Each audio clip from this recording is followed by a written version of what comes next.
we're talking to Jason Kessler in the nation's capital, where the Washington Capitals are having a great year this year, actually, and beat my Montreal Canadiens the other night. Hey, Jason, you have an impressive background, education of leadership and entrepreneurship. You've gone from burritos in China to working with NASA for sustainability, and now you're not to say it flippantly, but you're chasing asteroids, if you will. That's right. Can you talked a little bit of how that evolved in a previous video, but tell us, are you in a place where, what I would say, this is what you always wanted to be, grew up type of thing in your career, in business, and just in your life? I would have never been able to have defined the specifics.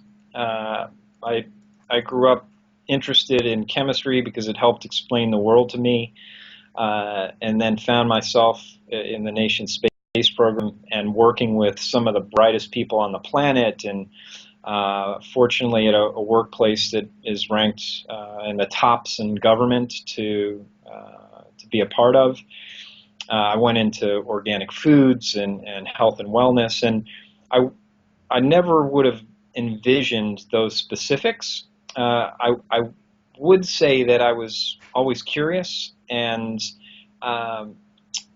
felt into not only grow my education but my skills and abilities. And so in all of my opportunities, I've taken advantage of the learnings that were offered. And when I recognized that there was a need or a skill missing, that I sought out the means to try and deepen that learning. So while I am surprised to be working on asteroids, it is a great honor, and I think the past has enabled me to show up to this opportunity in the most abundant way. I had a great conversation the other day about NASA to some degree, but all the imagination that was triggered in us as kids, watching astronauts and doing things and research that happened, and like you say, so many things, almost more things came from projects that were meant for something else. Yeah. It was meta, whatnot. It all relates to entrepreneurship and leadership, and I remember speaking to the CEO of eBay that was talking about we need to imagine more, let our brains imagine more. Yeah. Can you talk a little bit about how that's impacted you, and how it's helped you? It's really interesting. Asteroids, burritos, to health and wellness, but they're all kind of connected because of your ability to create and imagine, right? Yeah, absolutely. That's a key ingredient. And I think for me, I've been fortunate enough to find myself in places where I have the opportunity to look around and read the world to a degree, and then show up with an attitude of yes and see opportunity. And so as my burrito business was shutting down, I could have wallowed in that. But instead, I saw another door open, and it may sound trite to say, but I really went with that. And I think having a conviction, and for me the conviction has been providing a valuable good or goodness to the world or for people in the world, has kind of been a guidepost for me. And so having that theme woven throughout my experience has enabled the difficult times to be weathered more easily because of a recognition that if I can change my attitude around something, that there is a silver lining and some goodness to be found. Yeah, I think it's fantastic, and it was such a great conversation where we all kind of felt that nostalgia moment of how we felt as kids. Yeah. With we can do anything. Yeah. Type of deal, and if you can bring that to, which you can bring that to business and making a difference, it works. Now, with respect to you, you've certainly been in fast growing ventures, critical ventures, bringing disrupting innovations to the world basically and the marketplace. Burritos in China, that's disruptive. right? Considering I've seen some of the butcher shops in Asia. Yeah, right. Tell us a little bit about the challenges and, like you were saying, the opportunities that have happened to you. Sure. So I've I've gone with my guts, not necessarily always doing as much market research or in-depth thinking, and it's served me really quite well. And at the same time, it's led me to places where uh, all the research in the world wouldn't have helped, because with the ketchup business, I felt like I was in a perfect niche. I was in an organic, gluten-free, low glycemic for diabetic space with people that were willing to spend money on things that were good for them. And then all of a sudden, the earth shattered because nobody knew what the economy was going to look like the next day. Right. And so all the prep in the world would have never had me positioned well, I think, to weather that. And yet, we get up the next day and we go about figuring out, is there a way of winding this thing down quickly? Can we weather this a little bit longer? And I'm proud to say that we were able to unwind it successfully and walk away debt-free. But those are the kind of interesting curveballs that enable one to look in deeply, really, what am I made of? From the burrito challenge, where we didn't even get a store open, but I invested all of my own personal savings to try and make that dream happen, to being able to let go. And I was talking with somebody about this concept just the other day, that at some point there's a necessity to recognize that we've done as much as we can. And no matter how invested we are in something, we're better off letting it go. And that's a really tricky one. I think only comes with experience. Right. At least in my case, that's how it's happened. And so that is probably the thing that has taught me the most, is because I'm passionate about whatever it is I'm working on, and recognizing when it's time to let it morph or change into something different than I envisioned is a really big hurdle. It is, and they talk about the success of entrepreneurs, and you'll hear entrepreneurs talk about having more failures than successes almost all the time. Right. But they say you have to have passion and persistence and keep going for it, and at the same time, sounds contradictory. You got to know when to let go. That's right. But that's why it's so tough to let go, because you have to have the passion to keep going. Exactly. And we all think, because we're in it, that this is the best product or service in sliced bread. That's right. And it may be at the time, but it may also be the wrong time. Exactly. It's an amazing adventure, and Sure. One of my sons is a goalie, and one of the biggest things he was taught was, you can be pissed off when they scored the goal, but you better get rid of it pretty fast, because then they'll score 10 more if you're not ready. Yeah, that's right. And it's to me that particularly in sports, the athletes that are performing at such a high level and successful are the ones that are able to shake that off and come back to center. And so a lot of the work that I've done, even in leadership and management training, is built around the idea of finding grounding and centeredness, so that when the next wave comes at us, we are approaching it from a place that we're in more control and power rather than reactive. And I think it's exactly what you speak of with your son and being in goal, is like, we need to come back. We could dwell in the past and what just happened, or get stuck in the future, but unless we're in the present moment, we're not really going to be able to respond as beneficially or as strongly as possible. Yeah, it's brilliant. You're 100% right. Talk to me a little bit about how the SBA's whole innovation program, how they've been a partner to support you and these NASA programs. So I've had the great privilege of working with a friend, Nagesh Rao, who has been doing wonders over at SBA, pulling together the SBIR program, cross-government. And he's been a partner in our launch program, which is this NASA, USAID, State Department, Nike effort to source sustainable innovation.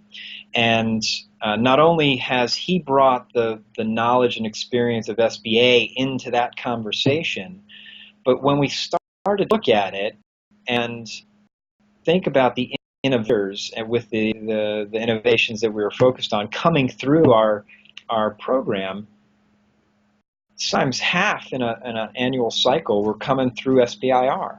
And so to me, it was an incredible testament of how powerful the SBIR program is in terms of incentivizing and enabling research to get converted into real products that then has the opportunity to go to scale. And so that's really, I think, where the from my own experience, the partnership with SBA and SBIR in particular has been so beneficial. Yeah, he's a brilliant guy, and he had so much to talk about in the interview. We had to go into chapter 2. I can believe it. But I agree. He's a brilliant contributor, someone that's absolutely making a difference. Truly. So it's wonderful. Up and coming leaders, kind of given some good advice so far, but can you tell us some of the most important lessons, and if that matter, even achievements, that's got you to this point, and why they're important? What's important for an up-and-coming leader to be able to do well based on your lessons and achievements? Yeah. What would you offer to say to them? A couple things come to mind. Initially, the power of listening, and in order to take right action or effective action or to make that offer as a leader to create value, it's really important to understand the dynamics. And I think I've done that more successfully when I've been listening.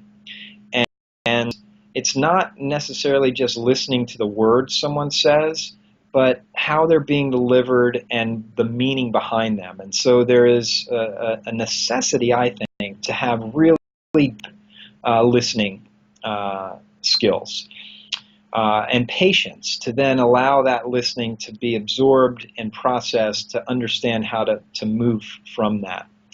The other thing that has served me really well is I've been fortunate to be a very happy person. The moods I wake up in the morning are good moods. I have the ability to shake off the bad moods pretty quickly. And when I'm in a bad mood, I have the ability to process it or at least leave it to the side so that when I'm engaging in a work setting or environment, what shows up is somebody interested, willing, and engaged.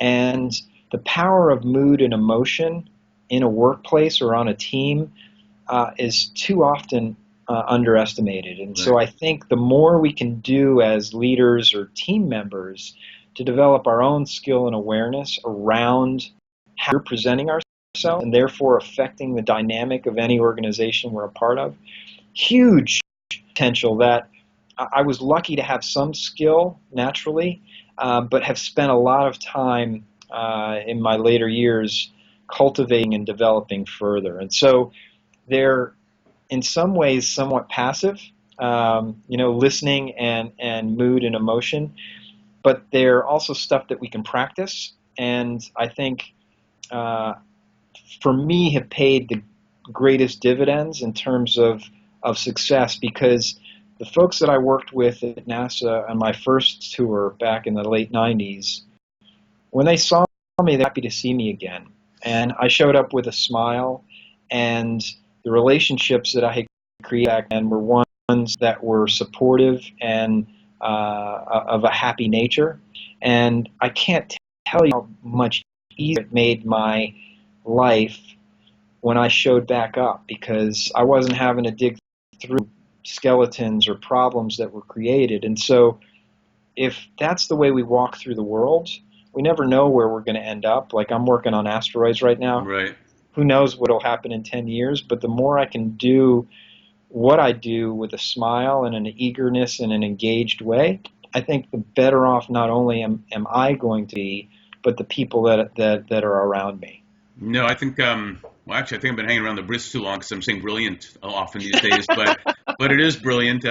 Relationships are very much the key, and the best way to have really strong long-term relationships is to be positively engaged with them. Yeah. So I think you're right on the money. So speaking of engaging in relationships, some personal questions, not too personal, but personal. Yeah. Do you have a pet? I have well, my fiance, I'll be getting married in about 3 months. She's got an English Mastiff, 220 pounds, that I've kind of adopted. So he's not yet mine, but I'm working on it.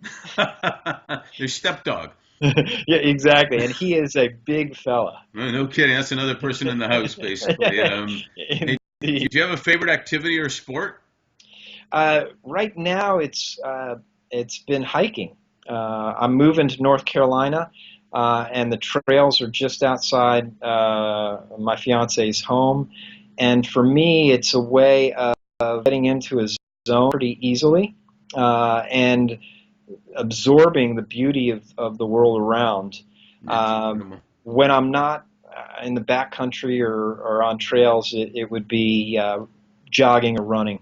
I found late in life that I was actually a pretty darn good runner, and have been doing that. Just be careful of the knees, man. I know. This is why I default to hiking when I'm Yeah, able exactly. to. Do you have a favorite movie or TV show? Let's see. I've been maybe a little late to Sons of Anarchy, but I have to say I've been binge watching on Netflix Sons of Anarchy, That's and I haven't seen. I really moved into the TV series. No movies popping, other than I'd say that one of the more formative movies in my life was The Jerk. that was one more than informative movies. Okay, Yeah, great. I spent a lot of time watching The Jerk, and Steve Martin's brilliance in that was. He is brilliant. He is. Yeah. I did a binge on House of Cards. I watched 3 seasons in a week, so Wow. I get So you. I you couldn't. know my pain. I couldn't. Well, it wasn't pain. I could watch Yeah. Robin Wright all day, basically. Yeah. Do you have a favorite? Book is also tough. Neil Stephenson is one of my favorite authors, and I've just finished Seven Eves, his latest, which is dynamite. And if you're into well-rounded historical fiction, science fiction, he runs the gamut. And then Dorothy Dunnett's historical fiction is also fantastic. So it helps for me to have some grounding in truth, but also the story that helps move the pages along. I'm with you. How about music and food? Food, spicy. My dad turned me on to the ghost pepper.